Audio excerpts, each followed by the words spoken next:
Welcome ਤੇ ਸਤਿ ਸ਼੍ਰੀ ਅਕਾਲ ਸਾਰਿਆਂ ਦਾ ਜੀ ਸਾਡੇ ਐਮਕਨ ਇਮੀਗ੍ਰੇਸ਼ਨ ਦੇ YouTube ਚੈਨਲ ਤੇ।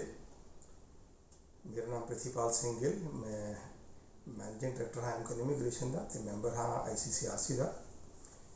ਇੱਕ ਬਹੁਤ ਇੰਪੋਰਟੈਂਟ ਵੀਡੀਓ ਅੱਜ ਸਟੂਡੈਂਟਸ ਲਈ ਖਾਸ ਤੌਰ ਤੇ ਉਹਨਾਂ ਦੇ ਬੜੇ ਸਾਰੇ ਸਵਾਲ ਨੇ GCQ ਨੂੰ ਲੈ ਕੇ, ਮੈਡੀਕਲ ਨੂੰ ਲੈ ਕੇ, ਉਹਨਾਂ ਦੇ ਜਿਹੜੇ ਆਨਲਾਈਨ ਕਲਾਸਿਸ ਲਗਾ ਰਹੇ ਨੇ ਉਹਨੂੰ ਲੈ ਕੇ, ਆਨਲਾਈਨ ਟਾਈਮ ਤੇ ਕੀ ਕਰੀਏ, GCQ ਤੇ ਕੀ ਅਪਲੋਡ ਕਰੀਏ ਕੀ ਨਾ ਕਰੀਏ, ਬੜਾ ਕਨਫਿਊਜ਼ਨ ਆ ਬੱਚਿਆਂ ਨੂੰ। ਬਹੁਤ ਤਰ੍ਹਾਂ ਦੀ I would say not guidance, misguidance ਮਿਲਦੀ ਆ ਜਦ ਖਾਸ ਤੌਰ ਤੇ ਸੋਸ਼ਲ ਮੀਡੀਆ ਦੇ ਨੈਟਵਰਕ ਦੇ ਥਰੂ ਹੀ।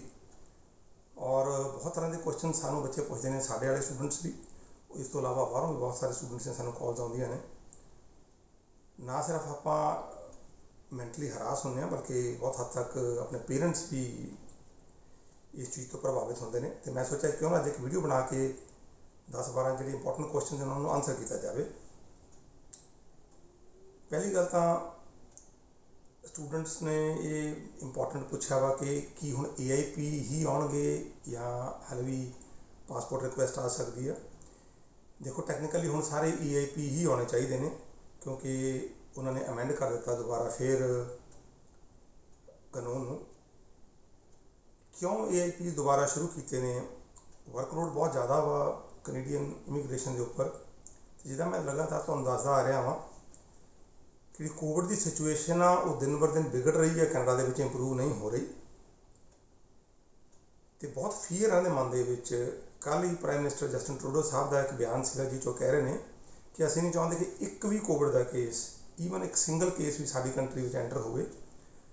ਅਤੇ ਉਹ ਇੱਥੇ ਤੱਕ ਵੀ ਸੋਚ ਰਹੇ ਨੇ ਕਿ ਕਿਉਂ ਨਾ ਜਿਹੜੇ ਇੱਥੇ ਦੇ ਨਾਗਰਿਕ ਨੇ, ਸਿਟੀਜ਼ਨ ਨੇ, ਉਹਨਾਂ 'ਤੇ ਵੀ ਕੁਛ ਫਰਦਰ ਰਿਸਟ੍ਰਿਕਸ਼ਨ ਲਗਾਈਆਂ ਜਾਣ ਉਹਨਾਂ ਦੇ ਟਰੈਵਲ ਨੂੰ ਲੈ ਕੇ। ਇਹਦਾ ਸਭ ਤੋਂ ਵੱਡਾ ਕਾਰਨ ਹੈਗਾ ਕਿ ਓਨਟੈਰੀਓ ਅਤੇ ਕਿਊਬਿਕ ਦਾ ਬਹੁਤ ਵੱਡਾ ਪ੍ਰੈਸ਼ਰ ਆ ਫੈਡਰਲ ਗਵਰਨਮੈਂਟ ਦੇ ਉੱਪਰ, ਖਾਸ ਤੌਰ 'ਤੇ ਕਿਊਬਿਕ ਦਾ, ਜਿਹਨਾਂ ਦੇ ਪ੍ਰੀਮੀਅਰ ਬਾਰ-ਬਾਰ ਕਹਿ ਰਹੇ ਨੇ ਕਿ ਸਾਨੂੰ ਕੋਈ ਵੀ ਨਾਨ ਅਸੈਂਸ਼ੀਅਲ ਵਰਕਫੋਰਸ ਆ ਸਾਨੂੰ ਕੈਨੇਡਾ 'ਚ ਨਹੀਂ ਚਾਹੀਦੀ। ਇਸ ਕਰਕੇ ਸਟ੍ਰਿਕਟ ਟਰੈਵਲ ਰਿਸਟ੍ਰਿਕਸ਼ਨਸ ਲਗਾਈਆਂ ਜਾਣ। ਉਹਨਾਂ ਕਰਕੇ ਹੀ ਸਾਰੇ ਰਿਜ਼ਲਟਸ ਡਿਲੇ ਨੇ, ਉਹਨਾਂ ਕਰਕੇ ਹੀ ਕੰਮ ਨਹੀਂ ਚੱਲ ਰਿਹਾ ਹੈਗਾ। ਇਮੀਗ੍ਰੇਸ਼ਨ ਦੇ ਬਹੁਤ ਘੱਟ ਅਫਸਰ ਕੰਮ ਕਰ ਰਹੇ ਨੇ। ਮੈਂ ਡਿਟੇਲ ਦੇ ਵਿੱਚ ਤੁਹਾਡੇ ਸਾਰੇ ਕੁਐਸਚਨਸ ਆਨਸਰ ਕਰਨ ਦੀ ਕੋਸ਼ਿਸ਼ ਕਰਦਾ ਵਾਂ। ਇਸ ਕਰਕੇ ਤੁਹਾਨੂੰ AIP ਹੀ ਆਉਣਗੇ, ਪਾਸਪੋਰਟ ਰਿਕੁਐਸਟ ਹੁਣ ਨਹੀਂ ਆਉਣ ਲੱਗੀਆਂ ਹੈਗੀਆਂ। ਹੁਣ ਇੱਥੇ ਇੱਕ ਹੋਰ ਗੱਲ ਜਿਹੜੀ ਸਮਝਣ ਵਾਲੀ ਆ, ਸਟੂਡੈਂਟਸ ਨੂੰ ਇਹ ਲੱਗਦਾ ਵਾ ਕਿ ਜਦ ਤੁਸੀਂ ਆਪਾਂ ਪਾਸਪੋਰਟ ਆਨਲਾਈਨ ਆਪਾਂ ਫਾਈਲ ਆਪਦੀ ਆਨਲਾਈਨ ਅਪਲੋਡ ਕਰ ਦਿੰਦੇ ਹਾਂ ਅਤੇ ਉਹਦਾ ਕੋਈ ਸੀਕੁਐਂਸ ਹੁੰਦਾ ਵਾ ਔਰ ਉਹ ਫਾਈਲ ਇੱਕ ਜਗ੍ਹਾ 'ਤੇ ਹੀ ਜਾਂਦੀ ਹੈ, ਇੱਕ ਸਿਸਟਮ ਦੇ ਵਿੱਚ ਜਾਂਦੀ ਆ ਔਰ ਸੀਕੁਐਂਸ ਵਾਈਜ਼ ਚੀਜ਼ਾਂ ਹੁੰਦੀਆਂ ਨੇ। ਇੱਦਾਂ ਨਹੀਂ ਹੁੰਦਾ ਹੈਗਾ। ਵੀਜ਼ਾ ਆਫਿਸਰ ਹਮੇਸ਼ਾ ਹੀ ਸਾਰੀਆਂ ਫਾਈਲਸ ਕੈਨੇਡਾ ਵਿੱਚ ਨਹੀਂ ਚੈੱਕ ਕੀਤੀਆਂ ਜਾਂਦੀਆਂ, ਜਾਂ ਸਾਰੀਆਂ ਫਾਈਲ ਇੰਡੀਆ ਦੇ ਵਿੱਚ ਨਿਊ ਦਿੱਲੀ ਜਾਂ ਚੰਡੀਗੜ੍ਹ 'ਚ ਪ੍ਰੋਸੈਸ ਨਹੀਂ ਹੁੰਦੀ ਜਿਹੜੇ ਆਨਲਾਈਨ ਨੇ, ਕਿਉਂਕਿ ਇਸ ਟਾਈਮ 'ਤੇ ਵੀਜ਼ਾ ਆਫਿਸਰਸ ਘੱਟ ਕੰਮ ਕਰ ਰਹੇ ਨੇ। ਪ੍ਰੈਸ਼ਰ ਹੈਗਾ ਵਾ ਜ਼ਰੂਰ ਕੈਨੇਡੀਅਨ ਇਮੀਗ੍ਰੇਸ਼ਨ ਦੇ ਉੱਪਰ, ਅਤੇ ਇਸ ਕਰਕੇ ਜਿਹੜੇ ਫਾਈਲਸ ਨੇ ਉਹ ਡਿਸਟਰੀਬਿਊਟ ਹੋ ਜਾਂਦੀਆਂ ਨੇ। ਇਕੱਲੀਆਂ ਸਟੂਡੈਂਟਸ ਨੇ, ਹੋਰ ਵੀ ਜਿੰਨੀਆਂ ਵੀ ਤਰ੍ਹਾਂ ਦੇ ਹੋਰ ਕੈਟੇਗਰੀਜ਼ ਹੈਗੀਆਂ ਜਿਹਨਾਂ 'ਚ ਓਪਨ ਵਰਕ ਪਰਮਿਟ ਵੀ ਹੈਗਾ ਵਾ, ਈਵਨ PR ਦੇ ਕੇਸਿਸ ਵੀ ਹੈਗੇ ਨੇ।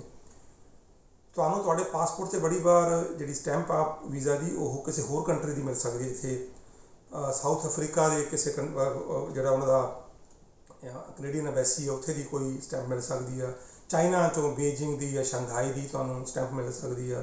ਇਸੇ ਤਰ੍ਹਾਂ ਕੋਰੀਆ ਦੇ ਵਿੱਚੋਂ ਕਿਸੇ ਉਹਨਾਂ ਦੇ ਸ਼ਹਿਰ ਦੇ ਵਿੱਚ ਜਿੱਥੇ ਕੈਨੇਡੀਅਨ ਹਾਈ ਕਮਿਸ਼ਨ ਹੈਗਾ ਉੱਥੇ ਦੀ ਸਟੈਂਪ ਮਿਲ ਸਕਦੀ ਆ। ਕਹਿਣ ਦਾ ਮਤਲਬ ਇਹ ਆ ਕਿ ਜਿਹੜੀ ਤੁਹਾਡੀ ਫਾਈਲ ਆ ਉਹ ਕਿੱਥੇ ਚਲੀ ਜਾਣੀ ਆ, ਕਿਹੜੀ ਕੰਟਰੀ 'ਚ ਕਿਹੜੀ ਵੀਜ਼ਾ ਆਫਿਸਰ ਦੇ ਕੋਲ, ਉਹ ਆਪਾਂ ਨਹੀਂ ਜਾਣਦੇ ਹੈਗੇ, ਕੋਈ ਵੀ ਨਹੀਂ ਜਾਣਦਾ ਹੈਗਾ। ਬਹੁਤ ਤਰ੍ਹਾਂ ਦੇ ਝੂਠੇ ਕਲੇਮ ਕੀਤੇ ਜਾਂਦੇ ਨੇ ਬਹੁਤ ਸਾਰੇ ਕੰਸਲਟੈਂਟਸ ਦੇ ਥਰੂ, ਜਿਹਨਾਂ ਨੂੰ ਅਸੀਂ ਆਮ ਤੌਰ 'ਤੇ ਗੋਸਟ ਕੰਸਲਟੈਂਟ ਕਹਿੰਦੇ ਹਾਂ ਸਾਡੀ ਇਮੀਗ੍ਰੇਸ਼ਨ ਦੀ ਭਾਸ਼ਾ ਦੇ ਵਿੱਚ। ਉਹ ਕੰਸਲਟੈਂਟ ਜਿਹੜੇ ਲੀਗਲ ਕੰਸਲਟੈਂਟ ਨਹੀਂ ਹੈਗੇ। ਇਸ ਕਰਕੇ ਤੁਹਾਨੂੰ ਉਹ ਗੱਲਾਂ 'ਤੇ ਬਹੁਤ ਚਿੰਤਾ ਕਰਨ ਦੀ ਜ਼ਰੂਰਤ ਨਹੀਂ ਹੈਗੀ। ਇਹ ਉਹਨਾਂ ਦਾ ਕੰਮ ਆ ਇਮੀਗ੍ਰੇਸ਼ਨ ਦਾ, ਇਹ ਉਹੀ ਜਾਣਦੇ ਨੇ, ਆਪਾਂ ਇਹਨਾਂ ਗੱਲਾਂ ਨੂੰ ਨਹੀਂ ਜਾਣਦੇ ਹੈਗੇ। ਇਸ ਕਰਕੇ ਕੋਈ ਸੀਕੁਐਂਸ ਨਹੀਂ ਹੈਗਾ ਕਿ ਕਦ ਰਿਜ਼ਲਟ ਆ ਅਤੇ ਕੀ ਆ, ਕਿਸੇ ਦਾ ਪਹਿਲਾਂ ਆ ਗਿਆ ਕਿਸੇ ਦਾ ਬਾਅਦ 'ਚ ਆ ਗਿਆ। ਸਟੂਡੈਂਟਸ ਵਾਰ-ਵਾਰ ਵਰੀ ਹੁੰਦੇ ਨੇ ਕਿ ਮੇਰੇ ਫਰੈਂਡ ਦਾ ਰਿਜ਼ਲਟ ਆ ਗਿਆ, ਮੇਰਾ ਨਹੀਂ ਆਇਆ, ਮੇਰੀ ਫਾਈਲ ਪਹਿਲਾਂ ਲੱਗੀ ਸੀਗੀ। ਰਿਜ਼ਲਟਸ ਆ ਰਹੇ ਨੇ ਬਟ ਬਹੁਤ ਸਲੋ। ਇੱਦਾਂ ਹੀ ਓਪਨ ਵਰਕ ਪਰਮਿਟ ਆ, ਵੈਰੀ ਸਲੋ। ਅਤੇ ਇਸ ਕਰਕੇ ਪਲੀਜ਼ ਘਬਰਾਓ ਨਾ। ਲੋਕ ਬਹੁਤ ਕੁਛ ਗੱਲਾਂ ਕਹਿੰਦੇ ਨੇ YouTube ਦੇ ਉੱਪਰ ਤੁਹਾਨੂੰ ਭੁਲੇਖੇ 'ਚ ਪਾਉਣ ਲਈ। ਇਹ ਵੀ ਗੱਲਾਂ ਕੀਤੀਆਂ ਜਾਂਦੀਆਂ ਨੇ ਕਿ ਇੱਕ ਦਿਨ ਸਾਡੇ 100 AIP ਆ ਗਏ, ਦੂਜਾ ਕੰਸਲਟੈਂਟ ਕਹਿੰਦਾ ਕਿ ਮੇਰੇ 200 AIP ਆ ਗਏ। ਇਹ ਸਾਰਾ ਕੁਝ ਤੁਹਾਨੂੰ ਟੀਜ਼ ਕਰਨ ਲਈ ਕੀਤਾ ਜਾਂਦਾ ਵਾ, ਤੁਹਾਨੂੰ ਭੁਲੇਖਿਆਂ 'ਚ ਪਾਉਣ ਲਈ। ਬਿਜ਼ਨਸ ਘੱਟ ਨੇ ਅੱਜ ਦੀ ਡੇਟ ਦੇ ਵਿੱਚ ਅਤੇ ਝੂਠ ਦਾ ਕਾਰੋਬਾਰ ਬਹੁਤ ਉੱਪਰ ਹੈਗਾ ਵਾ।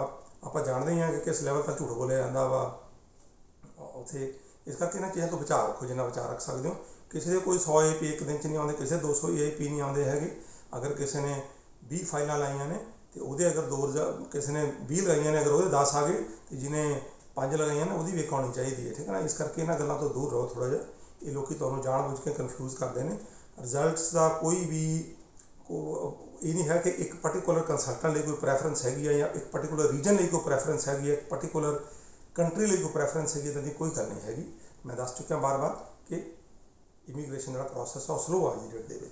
हुण इत्थे बहुत बच्चे पुछते हैं GCQ के उपर असीं साडा मैडिकल अगर एक्सपायर हो गया की करिए। देखो मैडिकल की रिक्वेस्ट तुहानूं वीज़ा ऑफिसर खुद दूगा, जब तक तुसीं वेट कर सकते हो। नहीं वेट करना चाहते जरूर तुसीं अपना मैडिकल दोबारा करा सकते हो, और वैब फॉर्म के थ्रू तुहानूं अपलोड करने की कोई जरूरत नहीं हैगी। एक बार तुहाडा जब मैडिकल हो गया, मैडिकल तुहाडा ऑटोमैटिक उत्थे पहुँच जाना वा। ये बड़ा कन्फ्यूजन है कि हर चीज़ आप वैब फॉर्म के थ्रू अपलोड करिए। अगर आप इन्नियां चीज़ां वैब फॉर्म के थ्रू अपलोड करांगे, अंबैसी को पहले टाइम है नहीं, उन्होंने को पहले ही मैन पावर है नहीं, तो अननैसेसरी आप बर्डन पा रहे हैं। अपने जी प्रोसैसिंग का टाइम है होर स्लो हो रहा वा। फिर स्टूडेंट्स पुछते हैं कि मैडिकल साडा कद तक GCQ के उपर नज़र आता वा। देखो मैं दसिया कि थोड़ियां फाइल्स अलग अलग जगह पर जांदियां ने। बहुत बार तुहाडी फाइल्स बिल्कुल भी टच नहीं की जाती है, 4-4 6-6 महीने। इस करके ये कहना बहुत डिफिकल्ट आ कि तुहाडा मैडिकल कद अपलोड होगा। फिर इत्थे एक होर कन्फ्यूजन, अगर मेरा मैडिकल GCQ ते अपलोड हो गया तो मतलब मेरा रिजल्ट जल्दी आ जाऊगा, जरूरी नहीं है। लोगों के मैडिकल अपलोड होए 6-6 महीने हो गए, स्टिल कोई रिजल्ट नहीं आया। तो ये चीज़ां सारियां भरम भुलेखे पाउण वालियां ने, इदां दा कुछ भी नहीं है। बायोमैट्रिक की अपडेशन, हाँ बायोमैट्रिक की अपडेशन बड़ी क्विक हो जाती है इमीडिएटली जब तुम बायोमैट्रिक देने हो, क्योंकि ये सारा जोड़ा है ये मशीन इनू कंट्रोल करती है। इत्थे आर्टिफिशियल इंटैलीजेंस का यूज़ होता वा, इस करके वो बिल्कुल अपडेट नाल दी नाल ही तुहाडा हो जाता वा।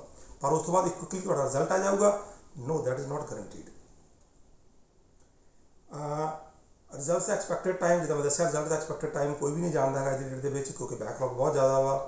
मैं दसिया से पिछे 2 वीडियो पहला कि 2019 के 11 महीनों 3.5 लाख फाइलें प्रोसैस हुई सीगियां। 2020 के उन्ने टाइम के ही पहले 11 महीने सिर्फ 1.5 लाख फाइलें प्रोसैस हुई ने, 2 लाख फाइलें घट प्रोसैस हुई ने। तुम इमैजिन कर सकते हो प्रोसैस कितना स्लो वा। उस तो बाद बच्चे पूछते हैं कि अगर मेरा ऑनलाइन क्लासेज जो स्टूडेंट लगा रहे हैं, मेरा पहले सेमेस्टर का रिजल्ट आ गया कि मैं अपलोड करा वैब फॉर्म के उपर, नहीं, तुहानूं कोई भी अपना रिजल्ट अपलोड करने की जरूरत नहीं हैगी। तुहानूं ईवन कैनेडियन इमीग्रेशन को यह भी गल दसण की जरूरत नहीं है कि तुसीं ऑनलाइन क्लासेस लगा रहे हो, वह तुहाडे आने वाले रिजल्ट के उपर सैकेंड स्टेज के उपर कोई असर पैंदा नहीं पैंदा, बिल्कुल कोई असर नहीं पैंदा है। तो प्लीज़ इन्हां गल्लां तो भी सुचेत रहो। उस तो बाद क्यूबिक के रिजल्ट स्लो आ रहे हैं। जोड़े कॉलेज पिछे जिन्हों का कोई सस्पेंड होया से उन्होंने PPR रिक्वेस्ट नहीं आईयां, ये भी सारियां मिथ है, सारियां गल्लां झूठियां ने, इदां दा कुछ नहीं है। इमीग्रेशन ऑफिसर कदे भी कोई रीजन को देख के तुहानूं वीज़ा नहीं दिंदा है। क्यूबिक की फाइल का कोई भी इदां दी गल नहीं हैगी। सिर्फ 10 कॉलेज के उपर इन्वेस्टिगेशन सी जी प्रोविंशियल गवर्नमेंट का मैटर सीगा, जिहड़ा हुण for the time being resolve हो गया। इस करके उत्ते कोई रोक नहीं हैगी। फैडरल गवर्नमेंट वालों ना कल रोक सी ना अज रोक आ, इदां दा कुछ नहीं है। इस करके जिहड़ियां प्रोसैसिंग नॉर्मल चल रही है, जो बाकी कैनेडा की प्रोसैसिंग है वही क्यूबिक के कॉलेज की प्रोसैसिंग हैगी है। उस तो बाद प्रीमियम सर्विस जी वैब से जाके लैने हो, वह कोई असर पैंदा वा तुहाडे रिजल्ट की तेजी दे विच? बिल्कुल नहीं पैंदा। किन्ने पैसे तुहाडे बचते हैं, हालांकि तुहानूं 3035 रुपये खर्च करने पैंदे ने, पर पासपोर्ट की रिक्वेस्ट के टाइम पर सिर्फ तुहाडे 400-500 रुपये ही बचते हैं। इस करके मेरा नहीं ख्याल कि वो जी सर्विस है तुहानूं लैण का कोई ना फायदा है वा, बिल्कुल नहीं लैनी चाहिए। तुसीं नॉर्मल प्रोसैस के थ्रू जा सकते हो। वह सिर्फ मीनिंग ये होंदा कि उस दिन तुसीं थोड़ा प्रोसैस तुहाडा क्विक हो जाता वा, अदरवाइज वह तुहाडे रिजल्ट के उपर या किसी होर चीज़ के उपर कोई भी इफैक्ट नहीं है। ओपन वर्क परमिट के लोग बड़ा पुछते हैं कि अगर उन्होंने बायोमैट्रिक्स जब हो गए कि उन्होंने रिजल्ट क्विक आने शुरू होंगे। जिदा मैं दसिया कि रिजल्ट की क्विकनेस का कोई तुहाडे बायोमैट्रिक के नाल या तुहाडे मैडिकल नाल कोई लैन देन नहीं है। हुण बहुत केसिस दे विच तुसीं देखदे हो मैडिकल जिद्दां ही तुहाडा GCQ ते रिफ्लैक्ट हुंदा वा, नाल ही तुहाडे रिजल्ट्स आउण लग पैंदे ने, क्योंकि वीज़ा ऑफिसर काम ही तुहाडी फाइल ते लेट करना शुरू कर रहा वा। फाइल एक स्टैप से जाके प्रोसैस नहीं होती, ये मल्टीपल स्टैप्स ने, बैकएंड से काम चल रहा वा, बट बहुत टाइम इदां दा हुंदा वीज़ा ऑफिसर को वक्त नहीं होंदा हैगा। वो तुहाडियां जो भी फॉर्मैलिटीज़ ने वो सारियां एट वन टाइम ही अपलोड करदा, वो तुहाडा मैडिकल का रिजल्ट भी हैगा वा। अगर तुहाडा मैडिकल का रिजल्ट अपलोड नहीं होया तो मतलब ये नहीं कि तुसीं मैडिकल पास नहीं किया। बहुत मैक्सिमम केसिस दे विच मैडिकल पास हो गया, पर उन्होंने कोई ना वक्त नहीं है कि वो उन्होंने अपलोड कर। तो ਇੱਕੋ ਟਾਈਮ ਦੇ ਉੱਪਰ ਸਾਰਾ ਕੁਝ ਅਪਲੋਡ ਕਰਕੇ ਤੁਹਾਡੇ ਬਾਇਓਮੈਟ੍ਰਿਕਸ ਨੂੰ ਚੈੱਕ ਕਰਨ ਤੋਂ ਬਾਅਦ ਵੀਜ਼ਾ ਆਫਿਸਰ ਤੁਹਾਡੇ ਰਿਜ਼ਲਟਸ ਇਸ਼ੂ ਕਰ ਦਿੰਦੇ ਨੇ। ਬਟ ਇਹ ਕੋਈ ਮੈਂਡੇਟਰੀ ਨਹੀਂ ਹੈਗਾ ਕਿ ਹਰ ਕੇਸ ਦੇ ਵਿੱਚ ਇੱਦਾਂ ਹੀ ਹੋਵੇ, ਅਲੱਗ-ਅਲੱਗ ਕੇਸਿਸ ਦੇ ਵਿੱਚ ਇਹ ਅਲੱਗ-ਅਲੱਗ ਚੀਜ਼ਾਂ ਹੁੰਦੀਆਂ ਨੇ। ਇਹ ਵੀਡੀਓ ਬਣਾਉਣ ਦਾ ਮੇਰਾ ਮਕਸਦ ਇਹੀ ਸੀਗਾ ਕਿ ਹਰ ਚੀਜ਼ ਆਪਾਂ ਵੈਬ ਫਾਰਮ 'ਤੇ ਅਪਲੋਡ ਨਾ ਕਰੀਏ ਪਲੀਜ਼। ਉਹਦੇ ਨਾਲ ਆਪਾਂ ਇਮੀਗ੍ਰੇਸ਼ਨ ਨੂੰ ਅਨਨੈਸੈਸਰੀ ਉਹਨਾਂ ਦਾ ਕੰਮ ਵਧਾ ਰਹੇ ਹਾਂ, ਸਿਸਟਮ ਨੂੰ ਕਲੌਕ ਕਰ ਰਹੇ ਹਾਂ, ਪ੍ਰੋਸੈਸਿੰਗ ਆਪਣੀ ਉਨੀ ਹੀ ਜ਼ਿਆਦਾ ਸਲੋ ਹੋ ਜਾਊਗੀ। ਅਤੇ ਬਹੁਤ ਸਾਰੇ ਭਰਮ ਭੁਲੇਖੇ ਨੇ ਜਿਹੜੇ ਬਹੁਤ ਸਾਰੇ ਕੰਸਲਟੈਂਟ ਤੁਹਾਨੂੰ ਪਾਉਂਦੇ ਨੇ ਅੱਜ ਦੀ ਡੇਟ ਦੇ ਵਿੱਚ, ਅਤੇ ਇਹਨਾਂ ਤੋਂ ਦੂਰ ਰਹੋ। ਔਰ ਨਾਲ ਦੀ ਨਾਲ ਰਿਜ਼ਲਟਸ ਮੈਂ ਆਪਣੇ ਸਟੂਡੈਂਟਸ ਨੂੰ ਖਾਸ ਤੌਰ 'ਤੇ ਕਹੂੰਗਾ, ਦੇਖੋ ਸਾਡੀ ਜ਼ਿੰਮੇਵਾਰੀ ਆ ਤੁਹਾਡਾ ਅਗਰ ਕੰਮ ਅਸੀਂ ਲਿਆ ਵਾ, ਤੁਹਾਡਾ ਸਾਰਾ ਕੁਝ ਚੈੱਕ ਕਰਨਾ ਸਾਡੀ ਜ਼ਿੰਮੇਵਾਰੀ ਹੈ। GCK ਵੀ ਤੁਹਾਡੇ ਕੰਸਲਟੈਂਟ ਦੀ ਜ਼ਿੰਮੇਵਾਰੀ ਹੈ ਜਿਹਨੂੰ ਤੁਸੀਂ ਹਾਇਰ ਕੀਤਾ ਵਾ, ਤੁਹਾਡੀ ਜ਼ਿੰਮੇਵਾਰੀ ਨਹੀਂ ਹੈਗੀ। ਬਾਰ-ਬਾਰ GCK ਦੇ ਨਾਲ ਛੇੜਖਾਨੀ ਤੁਹਾਨੂੰ ਨਹੀਂ ਕਰਨੀ ਚਾਹੀਦੀ ਹੈਗੀ। ਮੈਂ ਹੈਰਾਨ ਆ ਕਿ ਕਿਉਂ ਇੱਦਾਂ ਦੀਆਂ ਗੱਲਾਂ ਕੀਤੀਆਂ ਜਾਂਦੀਆਂ ਨੇ, ਅਤੇ ਥੋੜ੍ਹੇ ਜਿਹੇ ਪੇਸ਼ੈਂਸ ਆਪਾਂ ਰੱਖਣੀ ਪੈਣੀ ਹੈ। ਮੈਂ ਜਾਣਦਾ ਕਿ ਪੇਸ਼ੈਂਸ ਆਪਾਂ ਬਹੁਤ ਰੱਖੀ ਆ, ਘਰ ਦੇ ਵਿੱਚ ਆਪਣੇ ਝਗੜਾ ਵੀ ਹੁੰਦਾ ਵਾ, ਮਾਂ ਬਾਪ ਵੀ ਕਈ ਵਾਰ ਝਗੜਦੇ ਨੇ, ਪੈਸੇ ਆਪਾਂ ਕਰਜ਼ੇ ਚੱਕੇ ਹੋਏ ਨੇ ਬਹੁਤ ਲੋਕਾਂ ਨੇ, 15-15, 20 ਲੱਖ ਆਮ ਲੋਕਾਂ ਕੋਲ ਨਹੀਂ ਹੈਗਾ ਖਰਚ ਕਰਨ ਨੂੰ। ਰਿਜ਼ਲਟਸ ਲੇਟ ਨੇ ਬਟ ਕੋਈ ਕੁਛ ਨਹੀਂ ਕਰ ਸਕਦਾ ਹੈਗਾ। ਮੇਰੀਆਂ ਗੱਲਾਂ ਸੁਣ ਕੇ ਤੁਸੀਂ ਕਈ ਵਾਰ ਕਮੈਂਟ ਵੀ ਲਿਖਦੇ ਹੋ ਕਿ ਜੀ ਅਸੀਂ ਡਿਪਰੈਸ ਹੁੰਦੇ ਹਾਂ, ਸਾਨੂੰ ਸਹੀ ਜਿਹੀ ਗੱਲਾਂ ਨਾ ਕਰੋ, ਪਰ ਕੀ ਕਰੀਏ, ਸੱਚਾਈ ਤਾਂ ਸੱਚਾਈ ਹੈ ਜੋ ਹੈਗੀ ਆ। ਇਹਨਾਂ ਦਾ ਆਬਜੈਕਟਿਵ ਸਿਰਫ ਇਹ ਹੁੰਦਾ ਕਿ ਤੁਸੀਂ ਸੁਚੇਤ ਰਹੋ। ਆਉਣ ਵਾਲੇ 2-3 ਮਹੀਨੇ ਥੋੜ੍ਹੇ ਜਿਹੇ ਡਿਫੀਕਲਟ ਨੇ, ਮੈਨੂੰ ਉਮੀਦ ਹੈ ਕਿ ਅਪ੍ਰੈਲ ਤੋਂ ਬਾਅਦ ਚੀਜ਼ਾਂ ਠੀਕ ਹੋਣ ਲੱਗ ਪੈਣਗੀਆਂ।